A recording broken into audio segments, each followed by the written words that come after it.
What's going on, guys? Alex here with TFL Bike. I'm out here at Atlanta Motorsports Park with the all-new Yamaha YZF-R7. Brand new for 2022. I'm out here at the track making a full ride review. That'll be available on TFL Bike next week. But for now, I just wanted to give you a walk around and just get you up close and personal with the new bike, show you some of the features on it. Can't talk about how it rides yet. Again, that's all gonna be saved for next week. But yeah, let's jump right into it.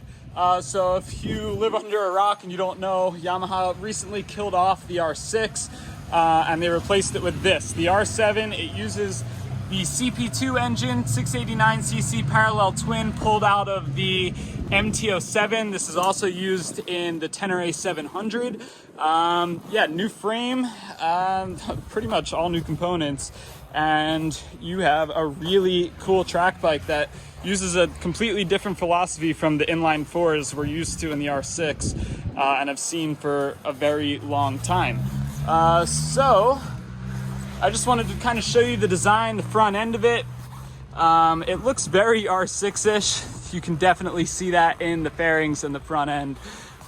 Here's the front headlight that a lot of people on the internet were not too stoked about. Seems like 2021 is the year of people getting mad at Yamaha headlights. But anyway, you have these running lights on the outside here. Can't turn them on right now, they're disconnected because we're at the track. But yeah, there's a look at the front end. This is in the Yamaha Racing Blue colorway, which is really good looking. You get these matte black fairings too, and I really like this light blue accent that you get here on the front and the sides as well. You get that same accent on the gloss black version of this bike. Let's see, what else? The rear tail section looks pretty much identical to the R6 and the R1. And I actually think it's the exact same brake light unit. Let's see here. Front forks. On the MT-07, it's a standard fork. These are inverted forks, so better for the track. They're fully adjustable, and when compared with the MT-07, they've also been widened too to give more of the width, the same fork width that you would find on an R6. Brembo master cylinder up here with radial mount brakes. You have an adjustable rear shock as well. The tires on this are not the same tires on this bike that will come on the R7 from the factory. They put a different set of tires on here for the track, and they're under warmers right now, so you can't really get too good of a peek at them. Here's the tank. Pretty cool tank design. You have this big cutout here where you can plop your helmet down in when you're really trying to get some aero in. Really tall windscreen there, nice to tuck into, and this is a really narrow bike. Look at it from the front here. Yamaha says this is actually slimmer. The bodywork is slimmer than the R3, and they say it's the most aerodynamic R-Series bike they've ever built. And it looks pretty sharp. Let's take a look at the cockpit up here. Like I said, adjustable front forks. Turn the key on and you can see the dash come to life. So that is an LCD dash that is white text on a black background, and you do have some color poking in at the end there for when you get to the top of the RPM range. Would have been nice to see a TFT, but they're keeping costs down on this bike, so definitely understandable. You control that dashboard up there using this handlebar selector, which is nice. No buttons up here to click through, so yeah, you don't need to take your hands off of the handlebar to use that. Slipper clutch. This is the first CP2 bike from Yamaha to get an assistant slipper clutch. The MT-07 and the Tenere 700 do not have a slipper clutch. There's no riding modes on this bike, it's just how it comes. The throttle cables are a direct connection to the throttle, so no ride-by-wire throttle, and that's the reason you don't have rider modes.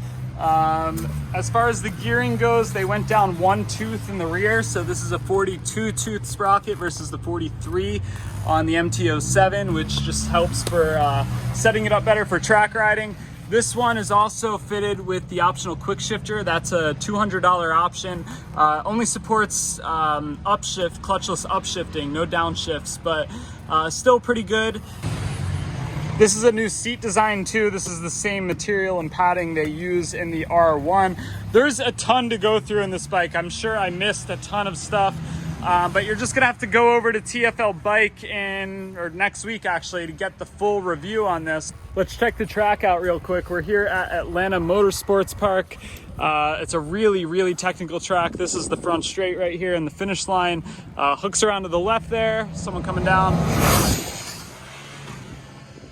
Very technical. It's 16 turns, 9 lefts, 7 rights, lots of elevation change. Pretty good sounding bike. So yeah, I just wanted to kind of give you a little idea of what we're doing here today. I also want to come over here and show you something really cool. Show you the vehicle that's getting some shots of us throughout the day here. This is Covert Camera Vehicles with their X5M and a really cool camera rig up here on the front with this long boom arm.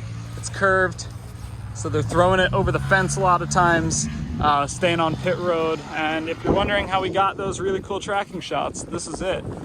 There's also a Nikon over there that I was hoping I could kind of give you a more in-depth walk around on, but there's no camera mounted to it. It's just kind of a Nikon with a metal bar sticking off the top of it. So not really going to go too much in depth on that, but it is cool that companies are starting to think about using motorcycles, or I don't know what you call the Nikon. It's a 3-wheeled vehicle. It's kind of like a motorcycle. It's not an autocycle though.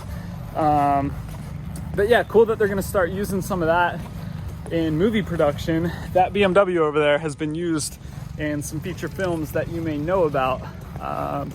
So yeah, anyway, really cool. Like I said, can't give you any riding impressions in this video, so stay tuned and come back next week when I'll have the full review posted on this and let you know how it rides, let you know all my thoughts. But in the meantime, let me know what your questions are down in the comments below. I'll be sure to answer as many of those as I can. Also, really curious to hear your thoughts on the name R7. I know a lot of people are freaking out about that. And Yamaha says that their customer, their demographic for this bike, doesn't really know about the old R7, and they'd rather keep the bike name in the R series lineup and, you know, give it that R series DNA instead of naming it something completely different. So there's a little bit of backstory on that. And God, these all look the same. That's not even my bike. This is the one I'm riding. They're all the same though, it doesn't really matter. Anyway, there you have it. And yeah, I'll see you in the full review very shortly. Thanks for watching.